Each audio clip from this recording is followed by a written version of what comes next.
మంత్రివర్గ సమావేశం అనంతరం సచివాలయంలో ఏర్పాటు చేసిన విలేకరుల సమావేశంలో మంత్రి నారాయణ మాట్లాడుతూ రాజధాని అమరావతిలో 5,000 ఎకరాల అంతర్జాతీయ విమానాశ్రయం 2,500 ఎకరాల్లో స్పోర్ట్స్ సిటీ ఏర్పాటుకు 10,000 ఎకరాలు అవసరం. ఇందుకోసం రైతుల నుంచి 45,000 ఎకరాలు సమీకరించాలని తెలిపారు. అభివృద్ధి చేసిన ప్లాట్లు రైతులకు తిరిగి ఇవ్వాల్సి ఉన్నందున ఎక్కువ భూమి అవసరమవుతుందని స్పష్టం చేశారు. గ్రామ కమిటీలు ఏర్పాటు చేయాలని సూచించామని, రాజధాని ప్రాంతంలోని ఎమ్మెల్యేలు కలెక్టర్లకు ఆదేశాలు ఇచ్చామని అన్నారు. రాజధానిలోని 29 గ్రామాలను ఆనుకుని అటు జాతీయ రహదారి, ఇటు కృష్ణా నది యువతల ఔటర్ రింగ్ రోడ్డు మధ్యలో అదనంగా భూ సమీకరణ చేయనున్నామని ఆయన వెల్లడించారు.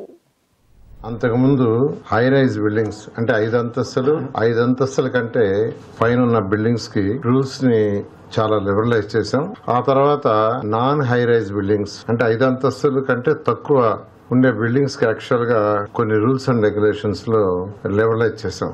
ఎవరైనా ఒక బిల్డింగ్ కట్టుకోవాలంటే పర్మిషన్ ఇచ్చిన తర్వాత 10% ఏరియాని మార్టిగేజ్ చేయాలి. అయితే గవర్నమెంట్ సైట్స్ తీసుకొని ఆ సైట్స్ లో కట్టుకుంటుంటే వాళ్ళు కేవలం అఫిడవిట్ ఇస్తే చాలు. గ్రౌండ్ నుంచి 3 మీటర్స్ అబవ్ బిల్డింగ్స్ కి 1.5 మీటర్ వెడల్పు బాల్కనీ అలౌ చేసాం. ఇన్నాళ్ళు అది లేదు. నాన్ రెడ్ కేటగిరీలో 9 మీటర్స్ వెడల్పు రోడ్డు ఉన్న బిల్డింగ్స్ అలౌ చేస్తాం. రెడ్ కేటగిరీ వాటిలైతే 12 మీటర్స్ ఉండాలి. ఏదైనా ఇన్సిడెంట్స్ అవి జరిగినా ఎస్కేప్ అవడానికి దానికోసంగా 12 మీటర్స్ ఉండాలని పెట్టడం జరిగింది.